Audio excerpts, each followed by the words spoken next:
First അതിന്റെ ആദ്യത്തെ പടമാണ്. അപ്പൊ എന്തായാലും നിങ്ങളെല്ലാം സപ്പോർട്ട് നമുക്ക് ഉണ്ടാവണം. എല്ലാവരും കണ്ടു വിജയിപ്പിക്കാം. Thank you. സൂപ്പറായിട്ടുണ്ട്. അഷ്കർ നമ്മുടെ മമ്മൂക്കയുടെ തനി പകർപ്പെന്ന് തന്നെ പറയാം. പിന്നെ ഫൈറ്റൊക്കെ ഉഗ്രനായിട്ടുണ്ട്. സാക്ഷിയുടെ ഫൈറ്റ് അപാരം. ഞാൻ കൈയടിച്ചു. കാരണം ഫസ്റ്റ് കാണുമ്പോൾ സാക്ഷിനെ അങ്ങനെ ഒരു ഫൈറ്റൊക്കെ ചെയ്യുന്ന ഒരു വ്യക്തിയാണെന്ന് തോന്നില്ല. പിന്നെ പാട്ടിന്റെ ഭാഗങ്ങളിലൊക്കെ സാക്ഷി നന്നായിട്ടുണ്ട്.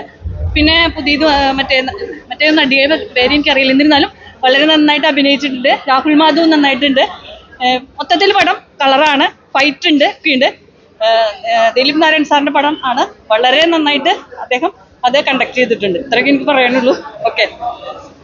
ദിലീപ് നാരായൺ എന്ന് പറഞ്ഞ ഒരു ചേട്ടൻ്റെ ഡയറക്ടർ, അദ്ദേഹത്തിന്റെ രണ്ടാമത്തെ സിനിമ, രണ്ടാം സിനിമയാണ് ഇത്. റൈറ്റർ AK സന്തോഷ് ചേട്ടനാണ്. എൻ്റെ DOP P സുകുമാർ സാറാണ്.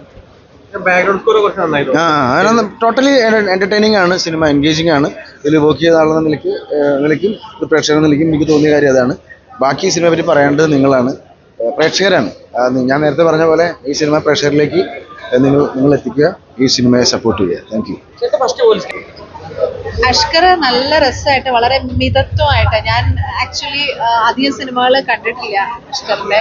പക്ഷെ ഇന്നത്തെ സിനിമ കണ്ടപ്പോൾ എനിക്ക് എന്താ പറയുക, ഒരു നല്ല ഫീല് തോന്നി. പിന്നെ ഈ സിനിമ എന്ന് പറഞ്ഞാൽ എല്ലാം ഉണ്ട് കേട്ടോ. നല്ല ആക്ഷനാണ്, ആക്ഷൻ ഓറിയന്റഡ് ഒരു സിനിമയാണ്. ഇൻവെസ്റ്റിഗേറ്റീവ് ആണ്. പിന്നെ പാട്ടുകളുണ്ട്. അതുപോലെ രാഹുലൊക്കെ എന്ത് രസമായിട്ടുണ്ട്. രാഹുലിന്റെ പെർഫോമൻസ്, ഡാൻസ് എല്ലാം ഉണ്ട്, ഫൈറ്റ് എല്ലാം ഉണ്ട്. അപ്പൊ ശരിക്കൊരു എന്റർടൈനർ ആണ്. ഈ ഓണം അടുത്ത് നിൽക്കുമ്പോൾ ഒരു നല്ലൊരു എന്റർടൈനർ കിട്ടി. ഇപ്പോ തിയേറ്ററുകളൊക്കെ നിറയാൻ വേണ്ടിയിട്ടുള്ള, കാണാൻ വേണ്ടിയിട്ടുള്ള, പ്രേക്ഷകർ കാണാൻ വേണ്ടിയിട്ടുള്ള കണ്ടന്റ് ഉള്ള ഒരു പടമാണ്. നല്ലൊരു സ്റ്റോറിയും ഉണ്ട്. സത്യം, ഞാനത് എങ്ങനെ പറയണോന്നറിയില്ല. നമുക്ക് മമ്മൂക്കയോടുള്ള ഒരു ഇഷ്ടം ഉണ്ടല്ലോ, ആ ഇഷ്ടമാണ് നമ്മൾ അഷ്കറിനോടും കാണിക്കുന്നത്. അപ്പൊ മമ്മൂക്ക വരാനിരിക്കുന്നു, is coming back to industry. അപ്പൊ ആ സമയം അഷ്കറിനെ ഒന്ന് കാണുമ്പോൾ അതിന്റെ ആ ഒരു എന്തൊക്കെയോ ഒരു സാമ്യങ്ങളാണല്ലോ, ശബ്ദം കൊണ്ടും ഒക്കെ.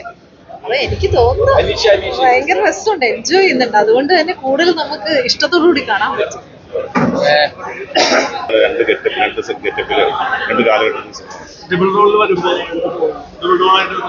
അത് ഞങ്ങൾ കൂട്ടുമുട്ടുന്നില്ല, രണ്ട് കാലഘട്ടം.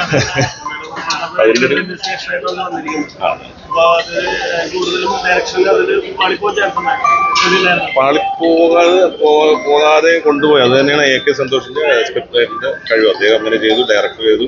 എല്ലാവരും ഒരു ടീം ഹാപ്പിയായി. അത്യാവശ്യം രസമായിട്ടുണ്ട് എല്ലാ പരിപാടികളും. അപ്പോൾ നിങ്ങളുടെ നല്ല അഭിപ്രായങ്ങൾ എത്തിക്കുക എല്ലാവരുടെ ഇടയിലേക്കും. വില്ലനാണെങ്കിലും ഞങ്ങളൊക്കെ നല്ല മനസ്സുള്ള ആൾക്കാരാണ്.